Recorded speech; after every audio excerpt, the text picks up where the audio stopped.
Hey everyone, welcome to biology eighties. बच्चों, as per the media reports NEET 2026 में 26 lakh plus registrations हुए हैं। I am sure आप लोगों ने जब ये न्यूज़ सुनी होगी, यूट्यूब पर इसके बारे में सुना होगा या फिर कोई न्यूज़ आर्टिकल रीड किया होगा, आपको एकदम से थोड़ा सा वो डर सा लगा होगा कि 26 लाख से ज़्यादा बच्चे अपेयर होने वाले हैं, इतना ज़्यादा कॉम्पिटिशन होने वाला है। हमारे देश में MBBS सीट्स अप्रॉक्सीमेटली 1,30,000 है। 26 लाख बच्चे अपेयर हो रहे हैं, यानी कि एक सीट के लिए 19 से 20 बच्चे फाइट कर रहे होंगे। सीट एक, 20 बच्चे उस एक सीट के लिए फाइट कर रहे हैं। ये सोचकर जाहिर सी बात है कैंडिडेट के मन में डर पैदा, डाउट पैदा ज़रूर होगा। लेकिन तुम खुद से पूछो, तुम्हें भी असलियत पता है बच्चों कि जो 26 लाख बच्चे नीट में अपेयर होने वाले हैं, इसमें से सीरियस एस्पिरेंट्स 5 लाख भी हैं। जो ये 1,30,000 हमारे पास MBBS सीट्स हैं, उसके लिए एक्चुअल में फ़ाइट करने वाले कैंडिडेट्स का नंबर 5 से 6 लाख ही है। तो चाहे नीट में रजिस्टर करने वाले बच्चों की संख्या 26 लाख, 36 लाख क्यों ना हो जाती है, सीरियस एस्पिरेंट्स लगभग उतने ही हर साल रहते हैं। अगर तुम पिछले 5 साल का ट्रेंड देखो, नीट 2024 में 24 लाख प्लस रजिस्ट्रेशन हुए थे। नीट 2025 में रजिस्ट्रेशन का नंबर में ड्रॉप देखा गया, क्योंकि नीट 2024 में जो स्कैम हो गया था उसके चलते बहुत सारे नीट कैंडिडेट्स का, जितने भी नीट एस्पिरेंट्स हैं, उनका कंडक्टिंग बॉडी से ट्रस्ट थोड़ा कम होने लगा। उनको ट्रस्ट नहीं था कि भाई हम मेहनत तो कर रहे हैं, नीट स्कैम हो गया। बहुत सारे बच्चों की AIR-1 जैसे पिछले साल दिखाई गई थी नीट 2024 में, वैसी आ गई, हम लोगों की मेहनत तो बर्बाद हो जाएगी। बहुत सारे बच्चे जो ड्रॉप लेने की सोच रहे थे, उन्होंने ड्रॉप नहीं लिया, कोई और कोर्स ज्वाइन कर लिया, और इस वजह से नीट 2025 में 22 लाख प्लस रजिस्ट्रेशन हुए। इस वाले ईयर को हम इग्नोर करें, क्योंकि यहाँ पर स्कैम की वजह से, जो नीट 2024 स्कैम हुआ था, उसकी वजह से ड्रॉप देखा गया था। बाकी सारे सालों में देखो तो हर साल ट्रेंड इंक्रीज ही हुआ है। 18 लाख प्लस रजिस्ट्रेशन नीट 2022 में हुए थे, नीट 2023 में 20 प्लस रजिस्ट्रेशंस, नीट 2024 में 24 लाख प्लस रजिस्ट्रेशंस, और अब नीट 2026 में 26 लाख प्लस रजिस्ट्रेशन हो रहा है। बच्चों, रजिस्ट्रेशन का नंबर इंक्रीज हो रहा है, compete करने वाले बच्चों का नंबर इंक्रीज हो रहा है, लेकिन सीरियस कैंडिडेट्स आज भी उतने ही है। 5 to 6 लाख बच्चे ही हैं जो कि उन 1,30,000 मेडिकल सीट्स के लिए फाइट कर रहे होंगे। देखो, इस प्रेपरेटरी फेज में ऑलरेडी बहुत सारी ऐसी चीज़ें हैं जो ऑलरेडी तुम्हारे अगेंस्ट चल रही हैं, जैसे कि अभी इनकम्प्लीट सिलेबस है, तुम्हारी प्रिपरेशन के अगेंस्ट ही तो हुआ वो।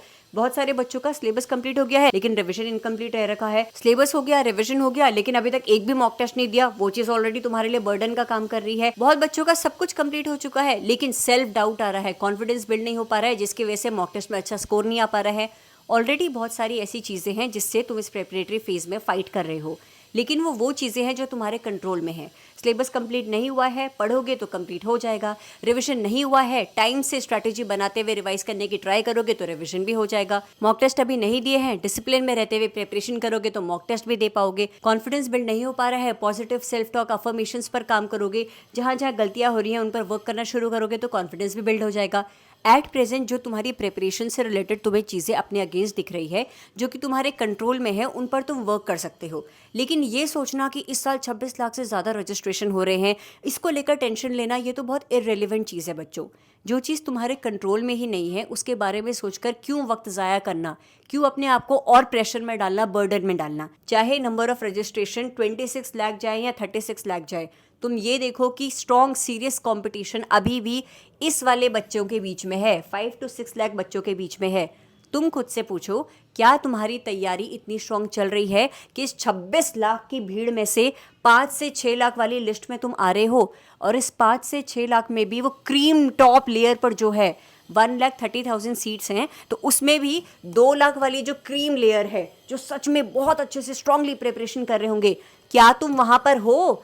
अगर तुम वहाँ पर हो, तुम्हारे लिए तो फ़र्क भी नहीं पड़ना चाहिए। अरे 26 लाख में से आधे से ज़्यादा तो वो बच्चे होंगे जो कि प्रेशर में आके नीट का फॉर्म भर रहे हैं।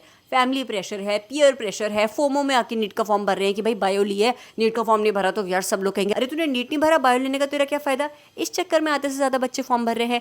आधे बच्चे इसलिए फॉर्म भर रहे हैं क्योंकि उन्हें MBBS नहीं करना, उन्हें बाकी सारे कोर्सेज एक्सप्लोर करने हैं। वेटनरी में एडमिशन लेना है, BDS, BMS, BHMS में एडमिशन लेना है।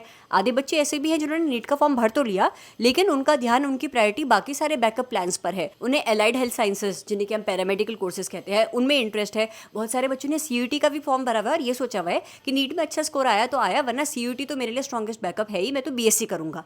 ऐसे बच्चे भी हैं मेरे बच्चे। तो तुम ये नंबर सोचकर प्लीज़ घबराओ मत। खुद से बस ये सवाल करो कि कितने भी बच्चे रजिस्ट्रेशन क्यों ना करा दे, तुम्हें इस वाली लिस्ट में आना है। इस लिस्ट में आ गए हो तो इस लिस्ट से हटके टॉप 2 लाख वाली लिस्ट में आना है, तब जाकर तुम खुद से कह पाओगे कि इस साल मेरे सिलेक्शन होने के चांसेस हैं। मुझे इस वीडियो के कमेंट सेक्शन में बताओ, एट प्रेजेंट तुम्हारा नीट 2026 का सिलेबस तुम्हें क्या लगता है अप्रॉक्सीमेटली कितना % कंप्लीट हुआ है। और कंप्लीट होने से मेरा मतलब है कि उतने % सिलेबस, उतने चैप्टर्स तुम्हारे अच्छे से प्रिपेयर्ड है, रिवीजन भी हो रखा है।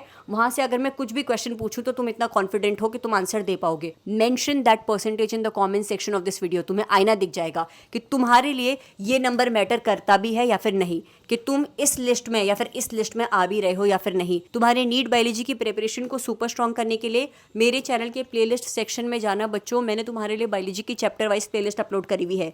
जो भी चैप्टर तुम्हारा अभी तक कंप्लीट नहीं हुआ है या फिर कंप्लीट हो गया है, तुम्हें रिवाइज करने की जरूरत है, तो मेरे बायोलॉजी के चैप्टर वाइज प्लेलिस्ट ओपन करना। उस चैप्टर में दिए हुए एनसीईआरटी के हर एक टॉपिक को मैंने शॉर्ट्स के फॉर्म में समझाया हुआ है। तो तुम्हें स्क्रोलिंग करनी है तो बायोलॉजी के शॉर्ट्स की स्क्रोलिंग करो, हर एक टॉपिक को शॉर्ट्स की फॉर्म में समझो। तो बायोलॉजी का सिलेबस मेरे चैनल के प्लेलिस्ट सेक्शन से करो। Genetics and evolution, most important high weightage unit of NEET biology syllabus, इसकी मैंने शॉर्ट्स की वीडियोस भी अपलोड करी हुई है तीनों चैप्टर्स की, और इसकी डिटेल एक्सप्लेनेटरी लॉन्ग वीडियोस भी अपलोड करी हुई है। Transcription, translation, DNA fingerprinting, lac operon, हर एक टॉपिक को डिटेल में समझाया हुआ है। मेरी क्लास 12 जेनेटिक्स एंड एवोल्यूशन वाली प्लेलिस्ट भी आप लोग चेक कर सकते हो बच्चों। तुम्हें नीट बायोलॉजी सिलेबस से chapter wise, unit wise NEET biology के फुल सिलेबस मॉक टेस्ट देने हैं, तो मेरे टेलीग्राम चैनल बायोलॉजी एटीज को ज्वाइन करते हुए कंप्लीटली फ्री ऑफ कॉस्ट वहां से बायोलॉजी के क्वेश्चन बैंक डाउनलोड करिएगा बच्चों। मेरे चैनल के कम्युनिटी पोस्ट सेक्शन में भी मैं लगातार आप लोगों को एनसीईआरटी बेस्ड क्वेश्चंस पूछ रही हूँ, तो मेक श्योर आप लोग यहाँ से भी ढेर सारे एनसीईआरटी बेस्ड क्वेश्चंस प्रैक्टिस कर रहे हो। नीट में चाहे कितने भी नंबर में रजिस्ट्रेशन क्यों ना हो, तुम्हें उस क्रीम लेयर में आना है, उस सीरियस कंपटीशन वाली लिस्ट में आना है, तब जाकर तुम अपना सिलेक्शन पक्का करने लायक खुद को प्रिपेयर कर पाओगे। कमेंट्स में बताओ मुझे, नीट सिलेबस में से कितना % सिलेबस को लेकर तुम कॉन्फिडेंट हो कि यहाँ से कुछ भी पूछ लो मैं आंसर सही दूंगा, इतना मुझे भरोसा है। Mention that % in the comment section of this video. Thank you so much for watching this video and stay tuned for upcoming videos बच्चों। Thank you.